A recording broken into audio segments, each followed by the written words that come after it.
दिक्कत होती थी आपको? मुझे लैट्रिन साफ नहीं होता था, पेट में हमेशा मरोड़ रहता था और कुछ भी खाते थे गला जलने लगता था और हमेशा जो है कि बुखार जैसा लगा रहता शरीर में, कभी घुटने से प्रॉब्लम हो जाता था चलने के लिए। तो काफ़ी करने के बाद मैंने अंग्रेजी दवा खाया, काफ़ी दिनों से खाया, लेकिन जो है कि कई जगह दिखाया लेकिन अच्छा नहीं हुआ। फिर मैंने होम्योपैथी में कराया तो वहाँ से भी कोई लाभ नहीं मिला। तो उन्होंने कहा अल्ट्रासाउंड के लिए आप यहाँ आए तो आपने बताया अल्ट्रासाउंड करा के आइए तब दवा करेंगे। तो अल्ट्रासाउंड में जो है कि पित्त थैली पथरी आया। उसके बाद से जो है कि पूरे पथरी और कोलेस्ट्रॉल, प्रोस्टेट और ब्लड में का सारी कमियाँ पाई गई। आज द्वारा इलाज किया गया तो हाँ नहीं, फिर उसके बाद आपने कहा MRI करा लीजिए, एक बार देख लीजिए क्या है। तो MRI में जो है कि लीवर में 2 गांठ 28/17 की गांठ थी और लीवर पित्त थैली में जो है कि मल्टी जो है कि 7 mm की पथरी आई। उसके बाद से फिर जो है कोलेस्ट्रॉल और था, फिर आपने द्वारा इलाज किया गया। जो फिर 1 महीने बाद इलाज, 2 महीने का इलाज करने के बाद फिर मैंने जब CT स्कैन कराया इसमें सारी रिपोर्ट नॉर्मल आई है और इस समय मैं बेहद बेहतर महसूस कर रहा हूँ और मेरा वेट भी कम हुआ है और शरीर भी हल्का हो गया है, अब ठीक महसूस कर रहा हूँ। किसी डॉक्टर को इससे पहले आपने दिखाया भी था कुछ? जी। क्या बताया था उन्होंने आपको? उन्होंने बताया था कि जो है कि पेट में आपकी जो है कि पथरी है जिसका ऑपरेशन करना पड़ेगा और हाँ और पित्त की थैली है, कोई इलाज नहीं है, कोई इलाज नहीं। हाँ इसका मेडिकल के डॉक्टर का हाँ मेडिकल इसका ऑपरेशन करना पड़ेगा, निकालना पड़ेगा। मैं 2-3 जगह मेडिकल में दिखाया था और 2 परिचित के डॉक्टर है जिला में भी दिखाया, सभी ने कहा कि इसका ऑपरेशन करना पड़ेगा। लेकिन मैंने जितने डॉक्टर ने मिला सब लोग कहे कि इसका कोई इलाज ही नहीं सिवाय। लेकिन मैंने फिर से है कि थोड़ा विश्वास करके आप पे मैंने इलाज किया कि और जो भी आप परहेज बताए उसका मैंने पालन किया अच्छा से, मुझे आज ही पूरी राहत मिल गई है। आपका धन्यवाद बहुत बहुत। यही आपकी रिपोर्टिंग थी जो आप मेरे पास लेके आए थे ना? CMRI होल एब्डोमेन, पूरे पेट का आपने MRI कराया था। इसमें आया था liver is enlarged and measuring 17 centimetre, 17 centimetre का लीवर आपका हो गया था।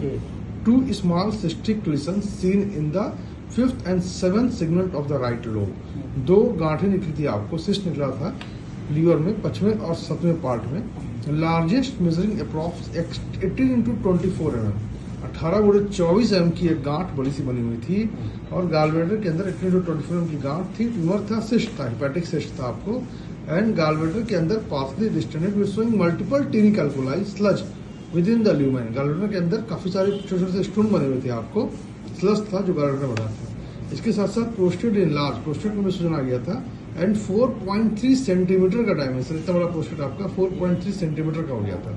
Hepatomegaly with hepatic cyst, chronic cholecystitis and cholelithiasis and prostatomegaly, 3 बड़ी बड़ी चीजें निकली थी आपको। इसके लिए ये कहा गया था सारे मेडिकल कॉलेज के डॉक्टर्स के द्वारा कि जितनी जल्दी हो सके ऑपरेशन करा लीजिए। इसका ऑपरेशन के अलावा कोई इलाज मौजूद ही नहीं है क्योंकि लीवर में 2 बड़े बड़े सिस्ट हैं खतरनाक और गॉलब्लैडर में बहुत सारी पथरियां और प्रोस्टेट इनलार्ज। लेकिन चूंकि ऑपरेशन काफी रिस्की था और खतरनाक था तो आपने सोचा कि एक बार हम उनका ट्रीटमेंट लेके देखते हैं और आज 2 महीने बाद हम लोग की मेडिसिन चली है और कंप्लीट रिपोर्ट नॉर्मल आई है। वो लीवर जो 17 सेंटीमीटर था आज की डेट में नॉर्मल है। Liver is normal in size, no any intrahepatic radicals is not dilated, no focal lesion, एकदम क्लियर लिखा हुआ है, किसी तरह का कोई गांठ दिखाई नहीं पड़ रहा है। नो फोकल लीशन का लीवर आपका बिल्कुल क्लियर है, किसी तरह का गांठ इसमें नहीं है, ना ही सूजन है। जो गांठ बनाई हुई थी वो बिल्कुल गल के 100% खत्म हो चुकी है। Alternation valve value of liver parenchyma is homogeneous, साफ लिखा हुआ है कि जो लीवर पेरेन्काइमा इस समय वो पूरी तरीके से होमोजीनियस है, इसमें किसी तरह की कोई शंका वाली बात नहीं है और गांठ पूरी तरह से गल के खत्म हो चुकी है, एकदम क्लियर। गॉलब्लैडर भी नॉर्मल है, no any calculus is seen, किसी तरह का कोई भी कैलकुलस पथरी दिखाई नहीं पड़ रहा है और प्रोस्टेट ग्लैंड जितनी बड़ी हुई थी 4.3 सेंटीमीटर में आज वो नॉर्मल आई है। सेम उसी डॉक्टर का उसी लैब का बना हुआ रिपोर्ट है, prostate is normal, complete prostate जो आपकी वो नॉर्मल है। No definite evidence of abdominal pathology और स्पेस ऑक्यूपाइंग लीशन, किसी तरह का कोई गांठ पथरी या सूजन आज की डेट में दिखाई नहीं पड़ रहा है। बिल्कुल सेम उसी लैब से उसी डॉक्टर साहब ने आज वही रिपोर्टिंग की है और जो भी गांठ पथरियां बनी हुई थी 2 महीने के बाद विदाउट सर्जरी, बिना किसी ऑपरेशन के, बिना किसी कीमोथेरेपी के, बिना किसी रेडियोथेरेपी के, मात्र दवाई मात्र से 2 महीने में चीज गल के बिल्कुल खत्म हो चुकी है और पूरी तरीके से इसका फिल्म जो आया है वो भी एकदम क्लियर आया है, एकदम साफ क्लियर। कहीं से कोई एबनॉर्मलिटी नहीं आई इस बार। कैसा फील कर रहे हैं भैया? बहुत बढ़िया सर, बहुत बढ़िया। आपका धन्यवाद, लाख लाख धन्यवाद है आपका। आप इसी तरह सभी मरीजों का इलाज करते रहिए, सबको जो स्वास्थ्य लाभ मिले। मैं यही मनोकामना करता हूँ कि जो भी आए आपके यहाँ से स्वास्थ्य लाभ आए, जो कम से कम भारी महंगी दवाइयों से, खाने से और ऑपरेशन से बचे, जिससे गरीब का इलाज हो सके। धन्यवाद। बस आप लोगों का और ईश्वर का आशीर्वाद है।